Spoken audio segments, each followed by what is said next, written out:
Jimmy Kimmel sat behind his desk with that familiar smile and started roasting the situation in his own funny way.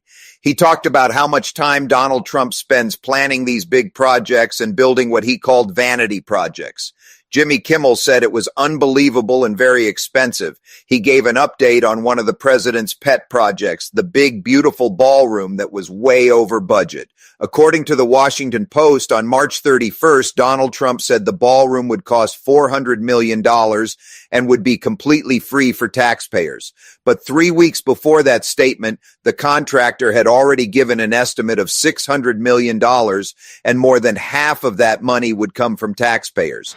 Jimmy Kimmel looked at the camera and said he did not want to alarm anybody, but it would appear that the President of the United States may have been lying. He reminded everyone that people saw this coming.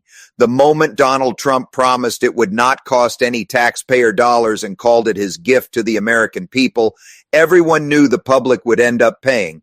Jimmy Kimmel compared it to a friend who takes you to dinner and says, "Don't worry, it's my treat," but then makes you cover the tip, the tax, the appetizers, desserts, and the Uber ride home.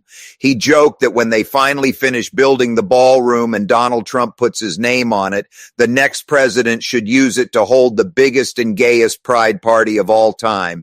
The audience laughed and Jimmy Kimmel delivered the line with perfect timing. That was his way of poking fun at the whole situation while making a serious point about the cost and the broken promises. Jimmy Kimmel has a special talent for mixing humor with real criticism. On this night, he used the ballroom story to show how Donald Trump's big projects often end up costing more than promised and how taxpayers end up paying the bill. He did not just read the numbers. He made the story funny and easy to understand. People in the audience and watching at home could picture exactly what he meant with the dinner analogy. It felt relatable. Everyone has had that friend who says they will pay, but then finds a way to make you cover most of the cost. Jimmy Kimmel used that everyday experience to explain a big government project. He also added the joke about the Pride Party to give the segment a fun and cheeky ending. The audience loved it. They laughed loudly because the line was bold and unexpected. Jimmy Kimmel knows how to entertain while making a point. This segment was a perfect example of his style. He takes current events, adds humor, and helps people see the story in a new light. The ballroom project became more than just a construction story. It became a symbol of broken promises and expensive vanity projects. Jimmy Kimmel made sure his viewers understood the numbers and the humor at the same time. He kept the tone light, but the message clear. Donald Trump had promised one thing, but the reality was much more expensive. Taxpayers were on the hook for hundreds of millions of dollars. Jimmy Kimmel did not let the audience forget that. He repeated the key details so everyone understood what had happened. The segment flowed naturally from serious reporting to sharp jokes. This is why many people tune in to Jimmy Kimmel. He makes politics entertaining without making it too heavy. He lets the audience laugh while still thinking about the real issues. The ballroom story gave him plenty of material. The difference between the promised cost and the actual cost was huge. Jimmy Kimmel highlighted that gap and made it memorable. His comparison to the friend at dinner stuck with people. It was simple and effective. By the end of the segment, the audience was laughing and nodding along. They understood the criticism but enjoyed the delivery. Jimmy Kimmel ended on a high note with the Pride Party joke. It was the perfect punchline to close the bit. The whole segment felt complete and satisfying. Viewers left the show talking about both the humor and the serious questions about government spending. This is how late-night comedy works best. It uses real news to create funny moments that also make people think. Jimmy Kimmel had done exactly that with the ballroom story. He turned a budget overrun into entertaining television. Donald Trump's project had given him great material, and he used it well. The audience appreciated the honesty wrapped in jokes. They felt informed and entertained at the same time. This opening segment set the tone for the rest of the show. More stories about Donald Trump's projects were coming, and Jimmy Kimmel was ready to have fun with all of them. The night was young, and the jokes were just getting started. Donald Trump stood tall and spoke with clear confidence when he talked about this big project. Donald Trump compared the structure to some of the tallest buildings in the world, like the Empire State Building, the World Trade Center, and the Sears Tower in Chicago. He explained that if you laid it on its side, you would need 2 or 3 of those famous buildings just to fill the length. Donald Trump said the width was almost 200 feet wide, and the total length, including everything, was close to 2,500 feet. He told everyone that they were going to be very proud of it. He promised it would last for 50 to 100 years before anything needed to be done. Donald Trump described the material as very strong and powerful. He said they had chosen a special color called American flag blue. There were other color choices available, but they went with this one. Before this, it was just gray, the natural color of concrete and stone. Donald Trump said the finished project was going to be really special. He spoke with excitement in his voice as he painted this picture for his audience. Donald Trump wanted people to feel the same pride he felt about the project. He used big numbers and comparisons to famous buildings to show how impressive it was. The length, the width, the strength, and the special color all came together in his description. Donald Trump made it sound like something truly grand and lasting. He emphasized that it was built to last for many decades. This was important to him. He wanted people to know it was not a cheap or temporary thing. It was strong, powerful, and beautiful with that American flag blue color. Donald Trump seemed genuinely excited as he shared these details. He talked about moving away from the plain gray look to something much more special. The audience listened closely as he described the scale of the project. The comparisons to the Empire State Building and other landmarks helped them understand just how massive it was. Donald Trump used simple but strong language so everyone could follow along. He did not rush through the details. He took time to explain the width, the length, the material, and the color choice. This made the description feel complete and impressive. Donald Trump wanted his listeners to share his vision. He told them they would be very proud when it was finished. That promise of pride was important. He wanted people to feel connected to the project. The American flag blue color was a nice touch. It added patriotism to the description. Donald Trump made sure to mention that it was a deliberate choice. They could have picked something else, but they chose this special color. The whole speech felt like Donald Trump was selling a big dream. He wanted everyone to see the project the way he saw it, as something grand, strong, and uniquely American. This kind of speaking is typical for Donald Trump. He uses big numbers and bold descriptions to make things sound important. In this case, he was talking about a real construction project and he wanted to generate excitement. People listening could picture the massive size and the beautiful blue color. Donald Trump painted a positive picture and avoided any talk of problems or extra costs. He focused only on the impressive parts. The length, the strength, the color, and the long lifespan were all highlighted. This helped create a feeling of pride and success. Donald Trump ended by saying it was going to be really special. That simple line carried a lot of weight. It showed how much he believed in the project. The audience responded to his energy. They could feel his enthusiasm. This part of the story gave a very different view from the criticism Jimmy Kimmel had made earlier.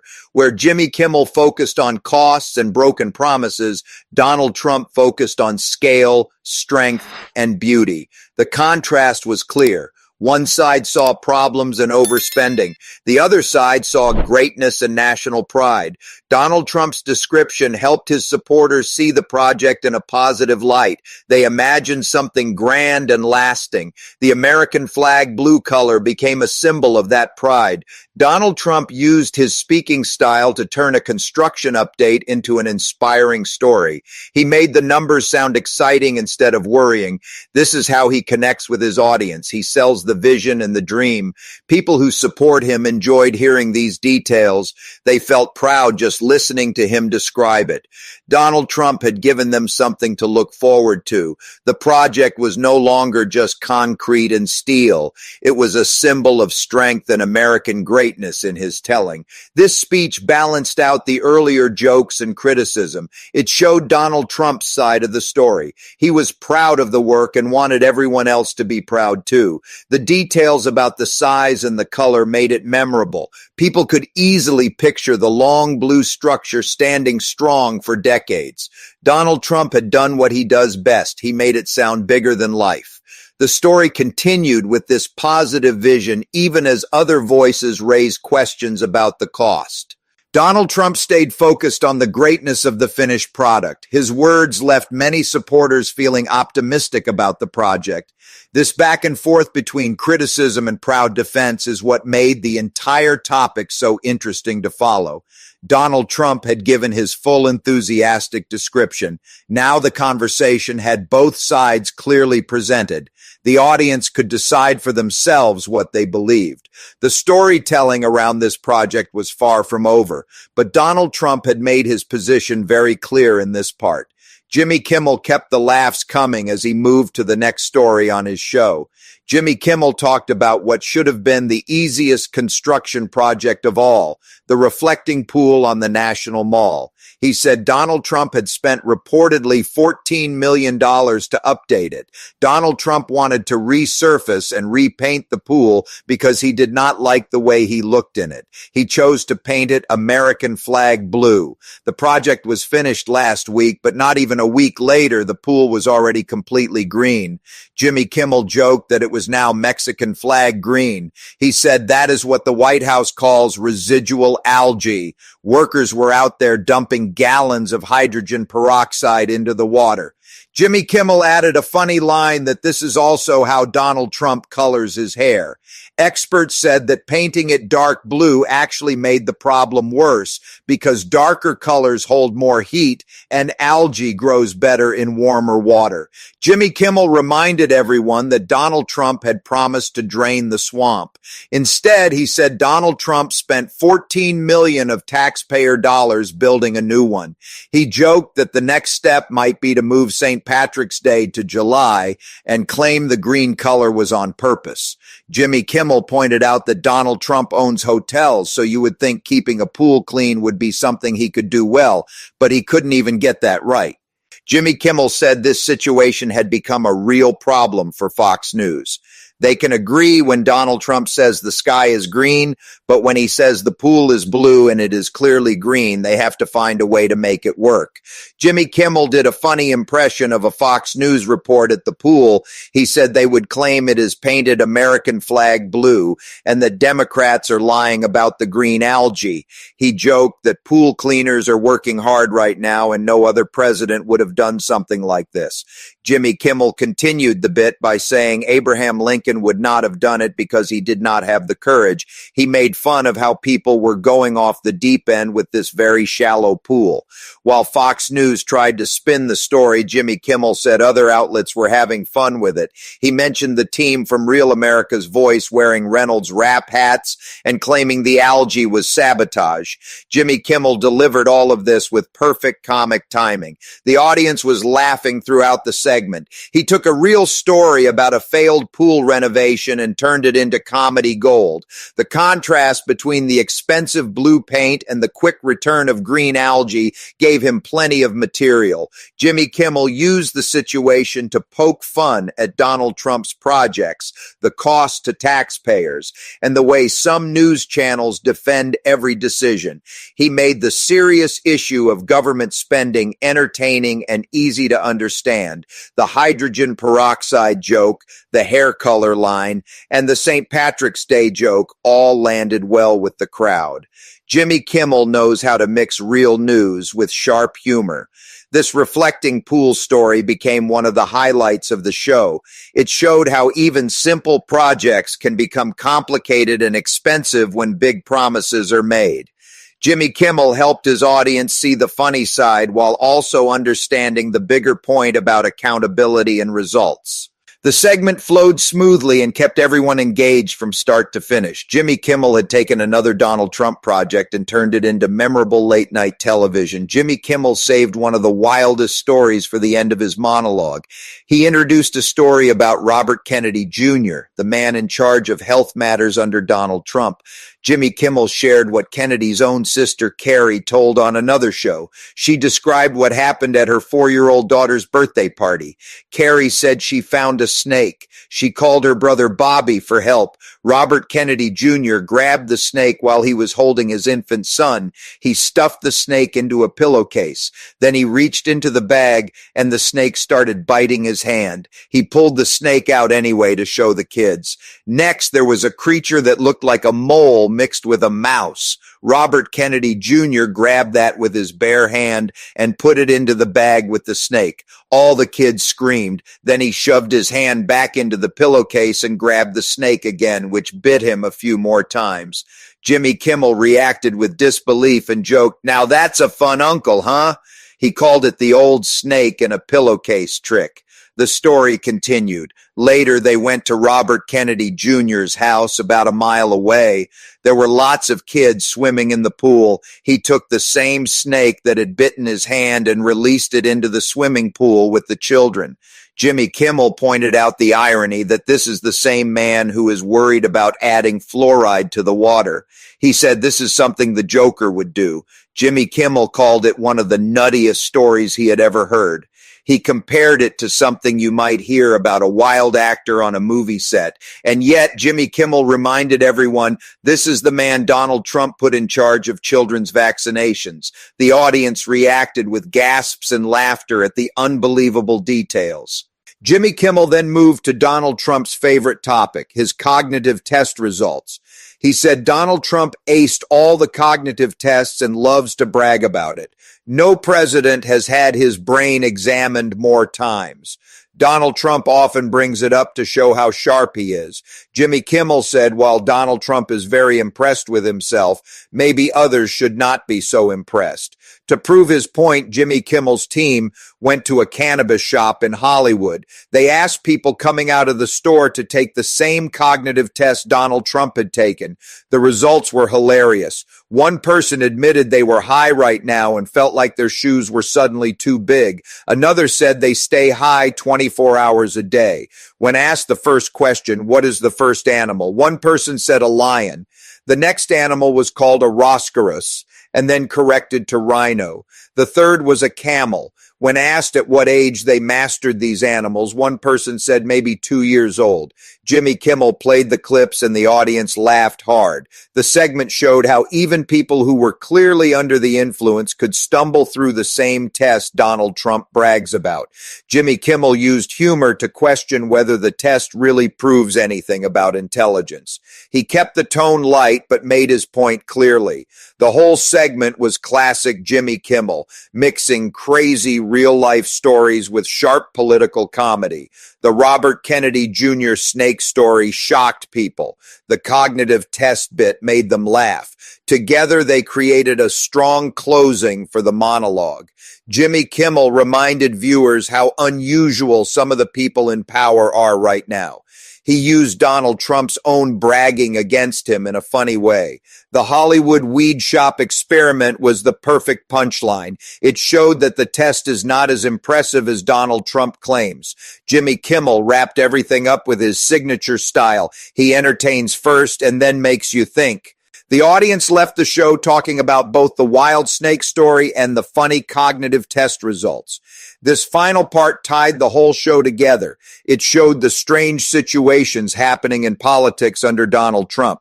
Jimmy Kimmel had taken several serious topics and made them entertaining.